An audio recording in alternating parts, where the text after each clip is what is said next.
Inside the world of celebrity funerals. That's right. I'm Nathan. You're you. Welcome to my channel. Be sure to subscribe. Be sure to click the bell so you can stay updated when I release content exclusive right here on YouTube. We have fun here. And celebrity funerals, yes, I'll dive right in, are handled differently. They just are. Naturally, there's a lot more hush hush. Of course, discretion is for any loved one entering the care of a funeral home establishment. However, those notable individuals where people would love to get an extra photo, a video, an inside scoop, it's handled differently. Let's think back when Michael Jackson died. Do you remember when they rushed him by ambulance in 2009? People were doing all they could to get a photograph inside the ambulance itself, inside that window, and they managed to do that. Can you imagine being the family on the receiving end? Of course, the Jackson family signed up for a life of being in the spotlight, a life of noise, but not that. During the most delicate, arguably, times in his life, in the life of someone, whenever they're experiencing grief and sadness and ultimately Michael's passing, nobody wanted to see that. There was no way they could have been ready for that. Think about when Kobe Bryant and all of those passengers died. Kobe's wife finds out about the crash by a TMZ story. They weren't notified by coroners or law enforcement. So the level of discretion is heightened.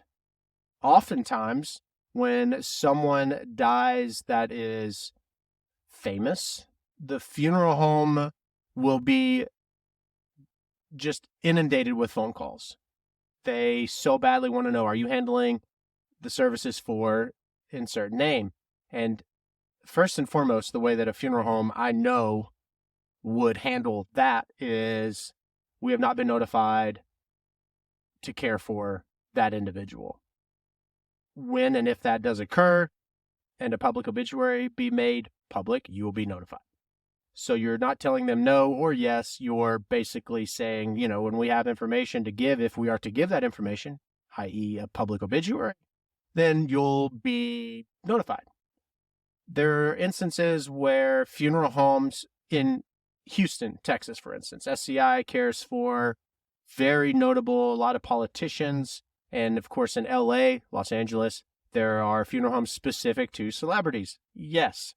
So that would entail not only 24-hour security on top of whether it be security cameras or even a security guard outside, but you're talking law enforcement that are stationed around the facility, the funeral home.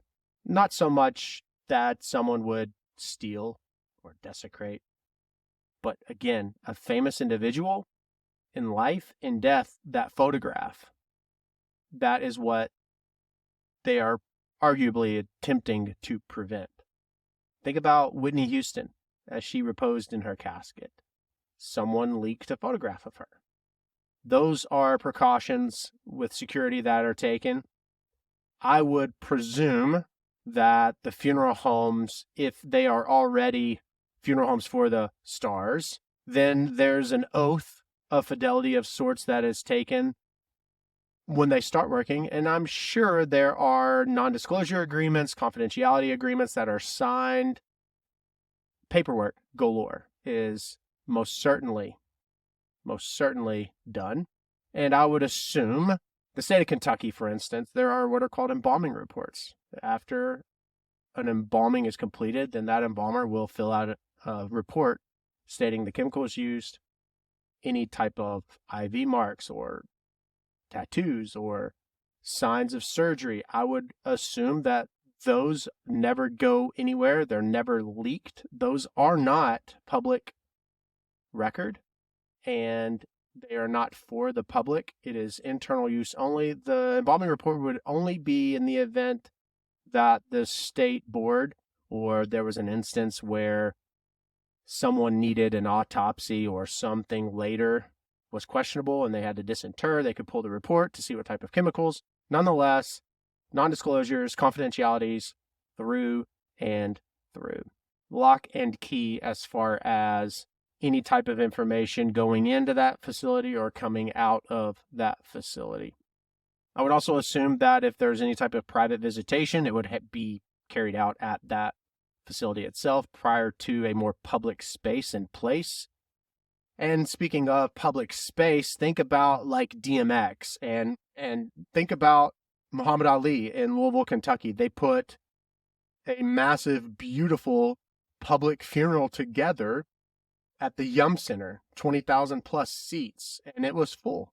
The funeral home in charge had to coordinate everything from the vehicles, the procession in, the procession out, the discretion, the secrecy of Muhammad Ali and his casket and the coach itself. I'm certain there was probably escorts to and obviously from to the place of rest. But then you have the public. How are the public going to be able to come in, pay their respects, whether it be a final pass, which in that instance, I do not believe at the Yum Center that happened, but a more public, for instance, whenever Queen Elizabeth and they were just waiting in line for 13 hours. You have shift changes of not only security and law enforcement, but the funeral staff.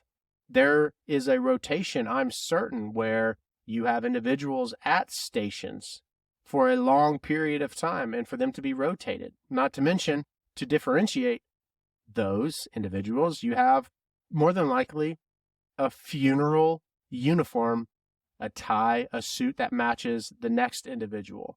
And I would also assume that there would be security placed at specific spots where there would be maybe memorabilia so that it's not bothered, that it's not tainted with or touched in any way. I like to think that whenever someone of prominence dies, that everyone means well who come to pay their respects. But you do have to take into consideration possible gawkers. It's a lot.